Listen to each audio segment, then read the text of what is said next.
श्री सुधा साहिब जी विराजमान हैं। मैं आपसे प्रार्थना करती हूँ कि आप अपने अमूल्य विचार हम सबके बीच रखने की कृपा करें। बोलिए सद्गुरुदेव की जय।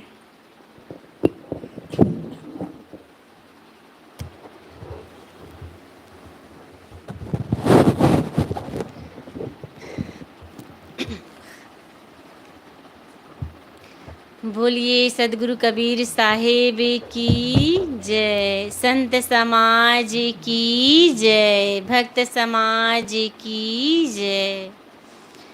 मेरे मन मंदिर में विराजमान परम पूज्य गुरुदेव जी, वंदनीय संत समाज, सम्मानी भक्त सज्जनों, शक्ति और भक्ति के स्रोत, ममतामयी माताओं, मेरे लिए भी आज्ञा हुई है। आज्ञा पालन आप सभी के समक्ष निवेदन प्रस्तुत है।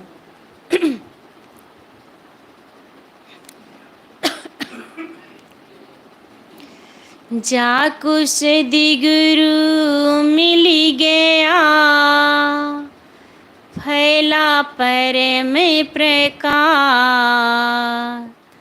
बड़े भागी सोई जानिए, जिनकी मिटी गई यार, बड़े भागी सोई जानिए, जिनकी मिटी गई यार। सुखिया रहे संसार सभी, दुखिया रहे न को, ऐसी मेरी भावना, पूर्ण करो प्रभु सोय, ऐसी मेरी भावना, पूर्ण करो प्रभु सोय।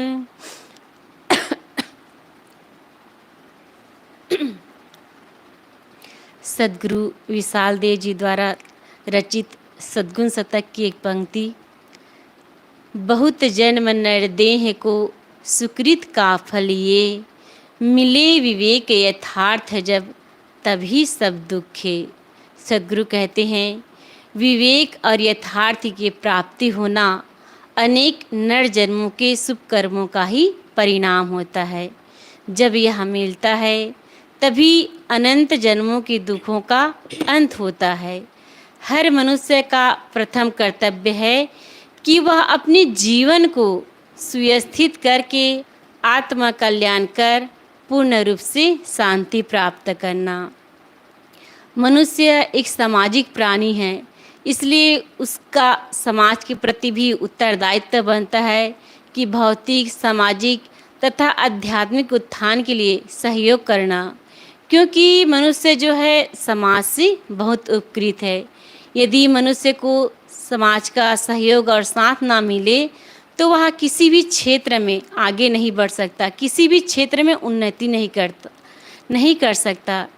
संसार के सभी महापुरुष यही हमें समझाते हैं। संसार के सभी लोग भटकते हुए नजर आते हैं। जो संत गुरुजन होते हैं वे भटकते हुए लोगों को हमेशा ऊपर उठाने का प्रयास करते हैं। जब महात्मा बुद्ध को बुद्धत्व की प्राप्ति हुई तब उन्होंने सोचा मुझे इस दुख भरे संसार से क्या लेना देना है, परंतु जब लोगों की करुण हृदय ने उनके हृदय को स्पर्श किया तो उनके हृदय से करुणा की धारा फूट पड़ी। जैसे मैं इस संसार के दुखों से बचना चाहता हूँ, इस संसार की भवबंधन से छूटना चाहता हूँ, ऐसे ही संसार के सभी मनुष्य इस दुख भरे संसार से छूटना चाहते हैं। किसी को ऊपर उठाने के लिए हमें स्वयं झुकना पड़ता है। ये हम सबका अनुभव भी है। यदि कोई छोटा बच्चा है, यदि हम उसको अपनी गोद में उठाना चाहे तो हम उसे स्वयं झुककर उठाते हैं। यदि कोई पानी में डूब रहा होता है तो उसे निकालने के लिए स्वयं पानी में घुसकर उसे सहारा देकर ही निकाला जाता है। किसी ने बहुत ही सुंदर कहा है, दर्द को पीकर हलाहल मुस्कुराना है जिंदगी, बचा सके किसी तो डूब जाना है जिंदगी। है बड़ा उपकार आशा के सुनहरे पल जगाना, प्यार और विश्वास की नदियाँ बहाना है जिंदगी। लोगों का तो स्वभाव होता है, यदि कोई व्यक्ति गिर गया या उनसे कुछ भूल हो गई तो उनके आंतरिक जीवन को नज़दीक से नहीं पढ़ते, उन्हें जीवन जीने का ढंग नहीं सुझाते कि मन की भटकाव में पड़े रहने से जिंदगी बर्बाद हो जाएगी तथा संयमित और सदाचार पूर्वक जीवन जीने से आध्यात्मिक तथा मानसिक सुख की प्राप्ति होगी, इसका दिग्दर्शन नहीं कराते हैं। कहा जाता है कि एक व्यक्ति था जो कुएं में गिर गया था और वह लोगों को अपनी मदद के लिए पुकार रहा था। उस रास्ते से एक राहगीर चलते हुए आया और उसने कुएं में गिरे हुए व्यक्ति को देखकर अपना भाषण शुरू कर दिया। कहने लगा कि लोगों को तो कुएं की जगह पर ऊंचा दीवार बनवाना चाहिए, परंतु लोग ऊंचा दीवार नहीं बनवाए हैं। मैं इसका प्रत्यक्ष उदाहरण लोगों को बताऊंगा और दिखाऊंगा कि कुएं की जगह पर ऊंचा दीवार बनवाए। ऐसा कहकर वह व्यक्ति वहां से चला जाता है। कुछ समय पश्चात उस राहगीर से दूसरा व्यक्ति आया। उसने कुएं में गिरे हुए व्यक्ति के करुण रुदन को सुना और उसे बड़े प्रेम से, बड़े प्यार से कुएं से बाहर निकाला और उसे बड़े प्यार से उपचार किया और समझाया कि जीवन के रास्ते देखकर और सावधानी पूर्वक चलना चाहिए। वह व्यक्ति था, उसकी बातों को समझ गया और दृढ़ संकल्प लिया कि मैं अब अपने जीवन के रास्ते देखकर और सावधानी पूर्वक ही चलूँगा। इसी प्रकार से संसार में लोग भोगों के कामनावश भटकते हुए नजर आते हैं। जो पथ प्रदर्शक होते हैं वे तो केवल भाषणबाजी करते ही रह जाते हैं। कुछ लोग ऐसे भी होते हैं जो उनके साथ सहनशीलता का व्यवहार करते हैं, उन्हें जीवन को कैसे ऊपर उठाना चाहिए ये बताते हैं। जो संस्कारी व्यक्ति होते हैं वे बातें को समझ जाते हैं और अपने भटकते हुए जीवन को ऊपर उठाने का प्रयास करते हैं।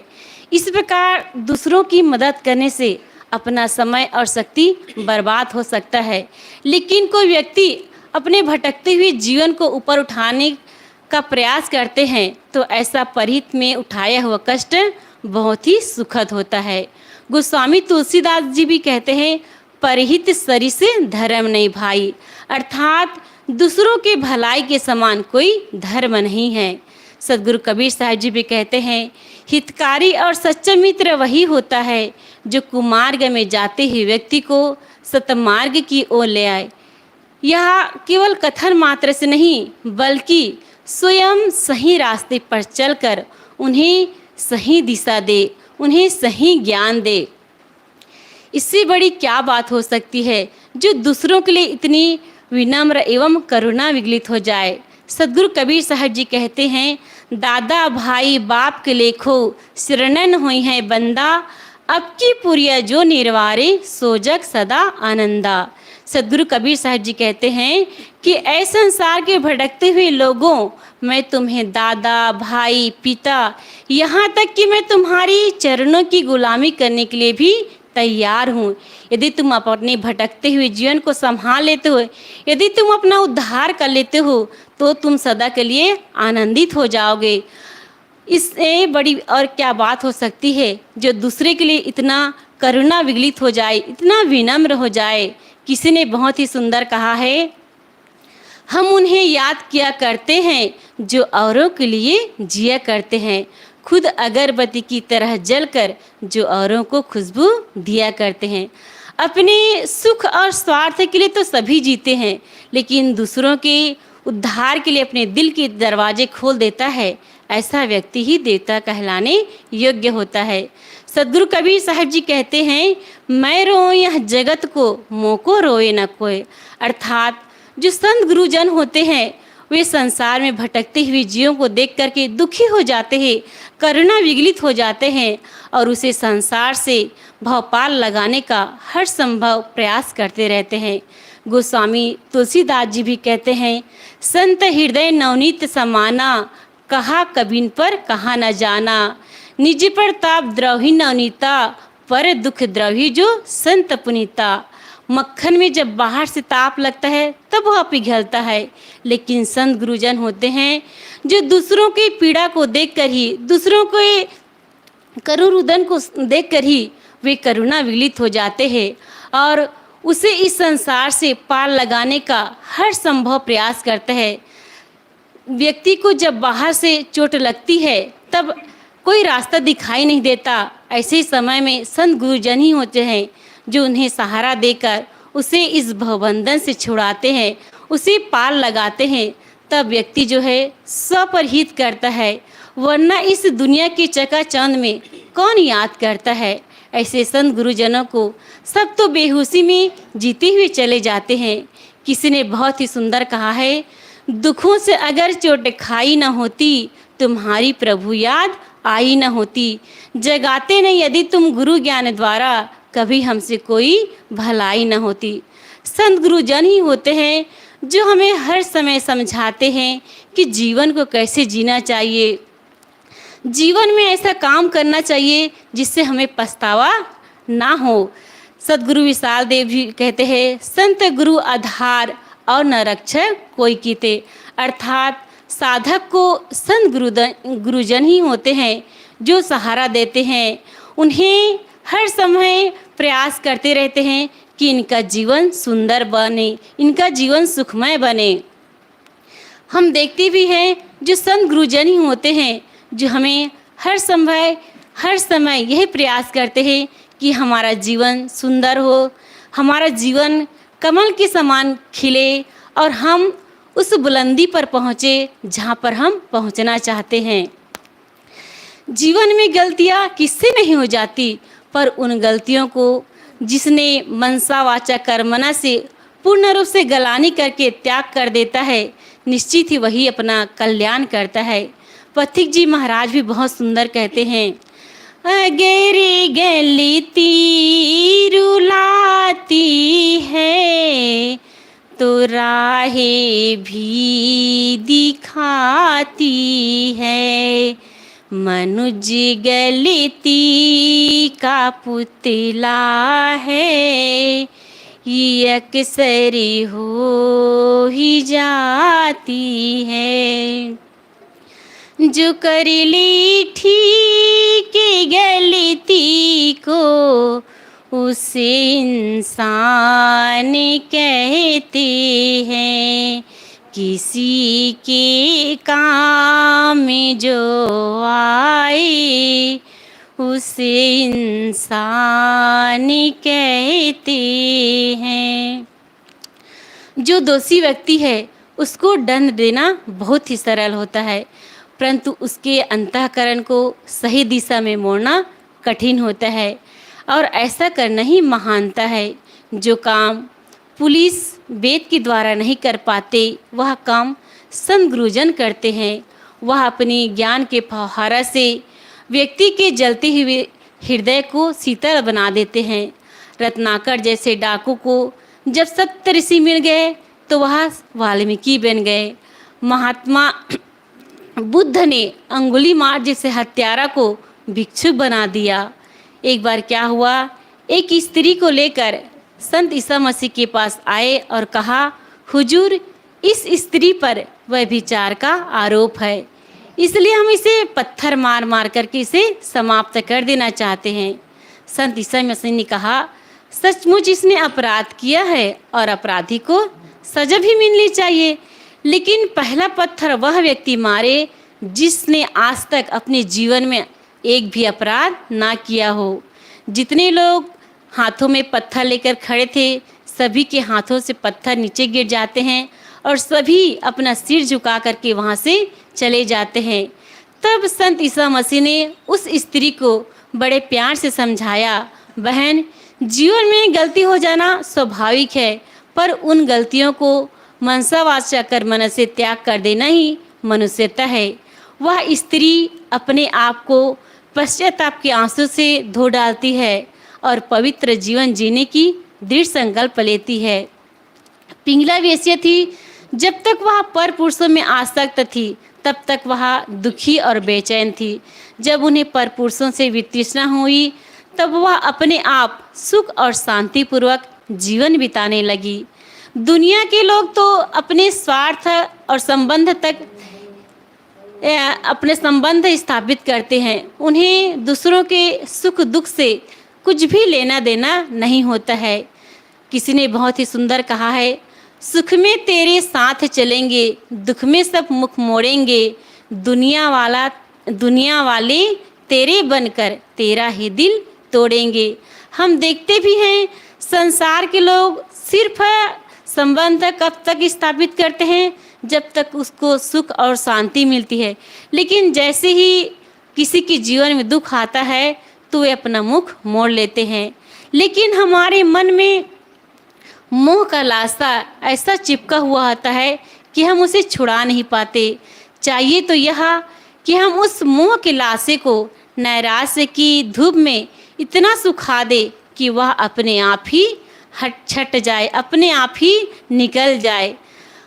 हम सोचते हैं कि जीवन में इतनी सारी गलतियां हो गई है, वहाँ एक गलती और हो जाए तो क्या होगा। कहते हैं कि एक बार एक दर्जी था, वो कपड़ा की सिलाई करता था और जैसे उसके पास कोई अच्छा कपड़ा आता था तो वो कपड़ा चुरा लेता था। एक बार उसने स्वप्न में देखा कि मैं यमलोक पहुंच गया हूं और वहां हजारों प्रकार की झंडियां लगी हुई है। तो उस जो दर्जी था उन्होंने यमदूतों से कहा कि यहाँ पर इतने प्रकार की झंडियां क्यों लगी हुई है। तो यमदूतों ने बताया कि तुमने इतने प्रकार कपड़े की चोरी की है और इसका प्रतिफल तुम्हें मिलेगा। तो जो दर्जी था वह तो कांप गया कि मुझे इतना सज़ा मिलेगी, इतना मुझे दंड मिलेगा, और वह भयभीत हो गया, कांप गया और संकल्प किया कि मैं आज के बाद कभी कपड़े की चोरी नहीं करूँगा।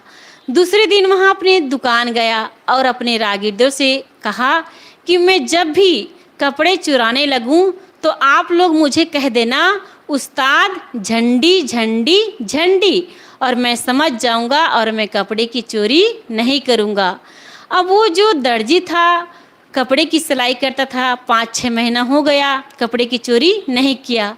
एक दिन क्या हुआ, उसके पास एक विलायती और चमचमाती कपड़ा आया। वह अपने मन के लालच को रोक नहीं पाया और वह कपड़ा फिर से चुराने लगा। तो जो उसके साथी थे, जो उसके रागिर्द थे, उन्होंने कहा कि उस्ताद झंडी झंडी झंडी। तो क्या कहा दर्जी ने, पता है आप लोगों को क्या झंडी झंडी लगा रखे हो? जहाँ इतनी सारी झंडियाँ लगी हैं वहाँ एक झंडी और लग जाएगी तो क्या होगा। यही दशा हम लोगों की होती है। हम लोग भी सोचते हैं जहाँ जीवन में इतनी सारी गलतियाँ हो गई है वहाँ एक गलती और हो जाए तो क्या होगा। हमें चाहिए कि हम उन गलतियों से सबक ले, हम उसको दोहराए ना, तब हमारा जीवन सुंदर बनेगा।